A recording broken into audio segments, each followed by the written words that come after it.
ఏదో అనౌన్స్ చేసేటప్పుడు ఏదో ఒక పార్టీ విన్నింగ్ పార్టీ గురించి మీరు డెఫినెట్ గా చెప్తారు. అంటే మేము ఆధిక్యంలో ఉంది, ఈ 3 ఫ్యాక్టర్స్ వల్ల పోతే ఓట్ బ్యాంక్ పోతుంది అనేది క్లియర్ గా మేము చెప్తాము.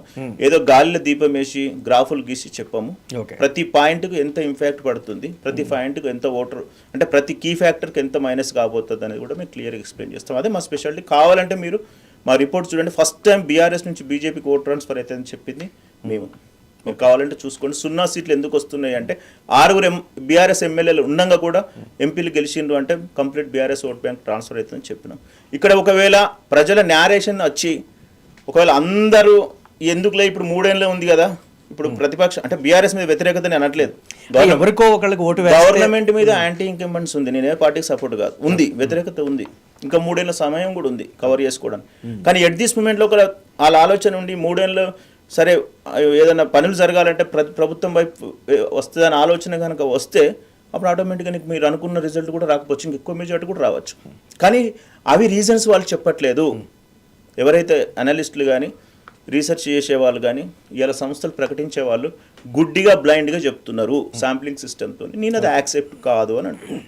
అంటే ప్రజల మనసులో ఏ విధంగా మారుతుంది అనే దాన్ని మనం పేపర్ మీద పెట్టాలి తప్ప మనం ఏదో ఇన్ఫ్లుయెన్స్ చూసి పెట్టకూడదు. ఓకే, ఇప్పుడు మేము ఒక క్వశ్చన్ అడిగినాం, అంటే మీకు లాస్ట్ అండ్ ఫైనల్ క్లోజ్ చేస్తాను, అంటే అది చెప్పకూడదు. మనీ మేనేజ్మెంట్ ఎవరికైనా తెలుసు. ఇప్పుడు హుజరాబాద్లో 6500 ఇచ్చారు, 1500 ఒక పార్టీ ఇచ్చింది. ఓకే, రేపు పొద్దున అధికార పక్షం ఉన్నాడు 5000 ఇస్తాడు, ప్రతిపక్షం ఉన్నాడు 2000 ఇస్తాడు, ఎవరిని కొట్టేస్తామంటే వాడు ఇట్లా చూస్తున్నాడు.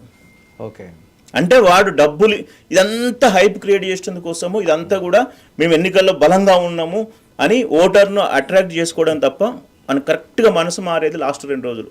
అంటే లాస్ట్ 2 రోజులు ఎవడైతే ఎగ్జామ్కి సరిగ్గా ప్రిపేర్ కాగలుగుతాడో వాళ్ళే గెలుస్తారు. ఇంత దూరం ప్రిపేర్ అయ్యి లాస్ట్ 2 రోజులు ఎగ్జామ్ సరిగ్గా రాయలేదనుకో పోతుంది, గేమ్ పోతుంది. కాబట్టి ఇవన్నీ జాగ్రత్తగా పరిశీలిస్తున్నాం. మోస్ట్ ప్రాబబ్లీ 8th అనుకుంటున్నాం. అంటే మేము ఎలక్షన్ కమిషన్ లోబడే రిలీజ్ చేస్తాము, ఆధిక్యంలో ఉన్నదని చెప్తాం, అంతే తప్ప గెలుస్తుంది అయిపోయింది మెజారిటీ వస్తుంది పొడుస్తుంది అని మేము చెప్పాము. మేము ఏదైనా మీరు చూసుకోండి, ప్రతిదీ కూడా మేము ఒక పద్ధతి ప్రకారం ఇస్తాం, ఒక సైంటిఫిక్ మెథడ్స్ ఇస్తాం, ఒక స్టాండర్డ్స్ ఉంటాయి. కాబట్టి మేము అందుకని 90% యాక్యురసీ ఇప్పటివరకు మెయింటైన్ చేయడం జరిగింది. So definitely we will publish with, మేము బీహార్ది కూడా 2 ఫేసులది ఒకటేసారి రిలీజ్ చేస్తున్నాం. We have the very clear idea. మా టీం ఇంకొక 3 మెంబర్స్ రావాలి, వాళ్ళు వస్తే అనాలిసిస్ చేసినాక అనౌన్స్ చేస్తాం. Okay, final question. Jubilee hills ఉప ఎన్నికలకు సంబంధించి మీరు రిలీజ్ చేసినటువంటి సర్వే క్వైట్ ఆపోజిట్ వస్తే మీరేం ఆలోచిస్తారు? మేము ఇంతవరకు ఒక జార్ఖండ్ ఆపోజిట్ వచ్చిందండి. హర్యానా కొద్దిగా మరీ తొందరగా రిలీజ్ చేసినాం. హర్యానా విషయంలో అన్ని ఏజెన్సీలు ఫెయిల్ అయిపోయినాయి. ఓకే, ఎందుకంటే అది కాంగ్రెస్ గేమ్ ఆడరాక పోయింది. ఢిల్లీ విషయంలో కూడా ప్రతి సర్వే పట్టేది ప్రజల పల్సే కదా, అక్కడ ఎందుకు ప్రజల పల్స్ అంటే లీడర్షిప్ కనుక లాస్ట్ మినిట్లో ఒక 2-3 మిస్టేక్స్ చేసినాయి అనుకోండి పర్ఫార్మెన్స్. ఇప్పుడు ఎగ్జాంపుల్ ఇక్కడ దాకా చేసినారు, లాస్ట్ 2 రోజులలో మేము మనీ మేనేజ్మెంట్ బూత్ మేనేజ్మెంట్ చేయము, ఇన్ఛార్జ్లు అందరూ వెళ్ళి అక్కడ ఎక్కడో అక్కడ ఉంటే ఇక్కడ పట్టించుకుంటూ లేకపోతే ఆటోమేటిక్గా ఓటు ట్రాన్స్ఫర్ ఇంకో దిక్కు జరుగుతుంది. అప్పుడు నువ్వు ఎన్ని సర్వేలు చేసినా ఎన్ని శాంప్లింగ్ తీసుకున్నా కాదు. కాబట్టి నాకు వ్యతిరేకం అయినంత మాత్రం ప్రభావం. ఎందుకంటే నేను క్లియర్గా ఎవ్రీ వీక్ ఒకసారి ఏం జరుగుతుందో చెప్పినాను. 99% జరగదు. ఒకవేళ మీరు అడిగిన ప్రజల సర్వేలను చూసేటువంటి కోణం వేరే విధంగా ఉంటుంది. ఈ సర్వే అంటే మీరు చెప్పేది ఏంటంటే బెట్టింగ్ల కోసం చూడమంటారా లేకపోతే పార్టీ ఇన్ఫ్లుయెన్స్ కోసం? నేను అనేది అలా కదా. అంటే ప్రజల పల్స్ ప్రతి సర్వేకి వెళ్ళినప్పుడు ప్రజల పల్స్ అనేది మీరు అన్నారు, ఒక్కొక్కరు 10,000 శాంపిల్ తీసుకుంటారు, ఒకళ్ళు 2,000 శాంపిల్ తీసుకుంటారు, నేను 10 తీసుకుంటే it's enough, more than enough అన్నారు మీరు. సో అంటే వాడు 100 శాంపిల్స్ తీసుకున్న టైం, ఒక నిమిషం, 100 శాంపిల్స్ తీసుకున్న టైము నేను ఈ 10 మంది శాంపిల్స్ తీసుకున్న టైం దగ్గరనే కేటాయిస్తాను. ఎందుకంటే ఇప్పుడు మీరు ఉన్నారండి, మీతో నేను ఒక హాఫ్ డే స్పెండ్ చేస్తాను. స్పెండ్ చేసినప్పుడు మీ దగ్గర నుంచి చాలా ఇన్ఫర్మేషన్ వస్తుంది నాకు. అంటే నేను మీతోనే అసోసియేట్ అయిపోతాను. నేను సర్వే తీసుకున్న శాంపిల్స్ ఇప్పటి నా ఫ్రెండ్స్ అయ్యారండి, మీరు నమ్ముతారు నమ్మరు. Still they are asking question, అన్న ఇట్లా పోతే బాగుంటుంది, ఇట్లా అవుతుంది, అట్లా అవుతుంది. అంటే నా టీం కూడా అట్లనే తయారైపోయింది. స్టేట్ మొత్తం కూడా మీ అసెంబ్లీ దగ్గర నుంచి చేస్తాం కదా, ఎవరైతే మేము అసైన్ చేసిన వాళ్ళు ఉంటారో ఎవరి దగ్గరికి పోతే మేము చర్చిస్తామో వాళ్ళే మాకు ఇప్పుడు ఇన్ఫర్మేషన్ ఇచ్చే స్టేజ్కి వచ్చేసినాం మేము. అంటే దిస్ ఇస్ డిఫరెంట్. కొంతమందికి నచ్చదు, మాకు అట్లా కాదు, నువ్వు 6,000 శాంపిల్స్ పట్టుకరా, 25,000 శాంపిల్స్ పట్టుకరా, నీకు 50 లక్షలు. మీ సర్వే పట్ల మీరు చాలా కాన్ఫిడెంట్. అందుకనే నా సర్వేలో కూడా రీసెర్చ్ అని పెట్టుకున్నా. ఏదో ఈ రోజు క్లోజ్ అయ్యేది కాదు, అది కంటిన్యూస్ లెర్నింగ్. ఇప్పుడు రేపు పొద్దున ఆర్టిఫిషియల్ ఇంటెలిజెన్స్ వస్తుంది, మేము దాన్ని కూడా అప్డేట్ చేస్తాం. ఎందుకంటే ఇప్పుడు మీరు యూట్యూబ్ పోల్ పెట్టండి, ఎవరు గెలుస్తున్నారని పోల్ పెడితే 74,000 ఓట్లు పడతాయి కదా. అందులో 50,000 బీఆర్ఎస్, 20,000 కాంగ్రెస్, 10,000 బీజేపీ అని పడ్డాయి అనుకోండి, మరి గెలుస్తుందా? అంటే మీ వ్యూవర్స్ ఎక్కడైతుంటారు, రాయలసీమలో ఉంటారు, ఆంధ్రాలో ఉంటారు, తెలంగాణలో ఉంటారు, వాడు ఓటేస్తాడు, వాడు నచ్చిన పార్టీకి ఓటేస్తాడు. అది తీసుకొచ్చి స్నాప్ షాట్ పెట్టి ఈ పార్టీ గెలుస్తుందట, ఇగో ఈ సర్వే మేము పెట్టినాం, ఆన్లైన్ పోల్ పెట్టినాం అని చెప్తారు. Is it credibility? No. So చాలా ఉంటుందండి, ఇది పెద్ద సబ్జెక్ట్. కాకపోతే మాకున్న సమయంలో మేము కట్ చేయడం జరిగింది. డెఫినెట్గా కాంగ్రెస్ పార్టీకి అంటే గ్రాఫ్ పెరుగుతూ తగ్గుతూ వచ్చింది. అంటే రోడ్ షోలు మాత్రం కంప్లీట్గా ఇంపాక్ట్ చూపెట్టినాయి. అజరుద్దీన్కి మంత్రి పదవి ఇవ్వడం కూడా ముస్లిమ్స్ ఏమనుకుంటారంటే మమ్మల్ని హానర్ చేసారు, రెస్పెక్ట్ ఇచ్చారు అనే ఫీలింగ్ ఇప్పుడు వస్తుంది. ఇంకా 6 daysలో వీళ్ళు ఎట్లా నేరేషన్ తీసుకొస్తారు, బీఆర్ఎస్ మరి ఇంకా అట్లనే కంటిన్యూషన్ చేస్తుందా, అవన్నీ చూసిన తర్వాత మనకు ఒక స్టెబుల్ పాయింట్ వచ్చిన తర్వాత yes this is the point to release. తొందరపడి ఓ ఏదో జరుగుతుంది ఇప్పుడు ఇస్తాం ఈ పార్టీకి మనకు బహుమానం ఇస్తుంది, లేకపోతే వాడు మనకి ఏదో ప్రైజ్. ప్రజలు కోరుకునేది కూడా నిజంగా అసలు పల్స్ ఏంటి అంటే మనం ఒకలాగా ఆలోచిస్తున్నాం, అసలు ఓవరాల్గా ఎలా ఆలోచిస్తున్నారు, ఈ సర్వేస్ని ఎంతవరకు ప్రామాణికంగా తీసుకొని మనం కాన్ఫిడెంట్గా ఉండొచ్చు, అసలు దేన్ని బిలీవ్ చేయొచ్చు బ్లైండ్. ఇప్పుడు సింపుల్ క్వశ్చన్, బీజేపీ ఎందుకు కరెక్ట్గా పోటీలో ఉండట్లేదు, వాళ్ళ ఎంపీలు ఎందుకు ఎక్కువ ప్రచారం చేయట్లేదు అంటే రాజాసింగ్ లాంటి వారిని బయటకు పంపించేసినారు కదా. ఇప్పుడు హిందుత్వ ఓటు పోలరైజేషన్ అనేది వాళ్ళ కాన్సెప్ట్. మరి ఇప్పుడు గేమ్ ఆడి వాళ్ళకు ఒక 30,000 ఓట్ బ్యాంక్ ఉంది ఇక్కడ. ఎందుకంటే కిషన్ రెడ్డి గారికి పడ్డ ఓటు చూసుకోండి ఎంపీ ఎలక్షన్స్లో, అంతకుముందు దీపక్ రెడ్డి గారికి పడ్డ ఓటు చూసుకోండి, మరి అది సేమ్ మెయింటైన్ చేస్తారా, చేతులు ఎత్తేసిరా? ఇది బీఆర్ఎస్ ఇప్పటి వరకు వచ్చింది. ఒకవేళ గ్రాఫ్ వాళ్ళకు ఉన్నటువంటి విశ్లేషణ ప్రకారం పెరిగింది అనుకోండి, లాస్ట్ 2 రోజులు దీన్ని ఇట్లే కంటిన్యూ చేస్తారా, వదిలేస్తారా? బీజేపీ మన కాంగ్రెస్ ఇన్ఛార్జీలు సరిగ్గా పనిచేయట్లేదు అనుకోండి, వదిలేసారు. 2 పెద్ద డివిజన్లు వదిలేసారు, 70,000 డివిజన్. మిగతా దాంట్లో 10,000 మెజార్టీ అయితే పెద్ద ప్రాబ్లమే, పెద్ద లాభమే ఉండదు.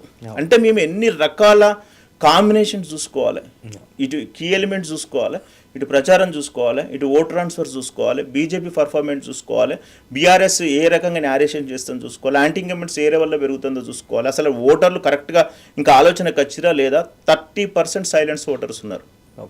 వాడు ఏం చెప్పాడు, ఎవడు పోయినా పాంప్లెంట్ తీసుకుంటాను నవ్వుతుండు సింపుల్గా.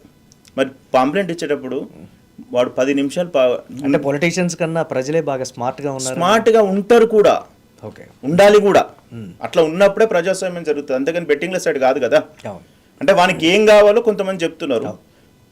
70% ఓటర్స్ డిసైడ్ అయిపోయారండి, కానీ ఇది నెక్ టు నెక్ ఎలక్షన్ కాబట్టి ఆ 30% సైలెంట్ ఓట్ను మనం క్యాప్చర్ చేయాలి.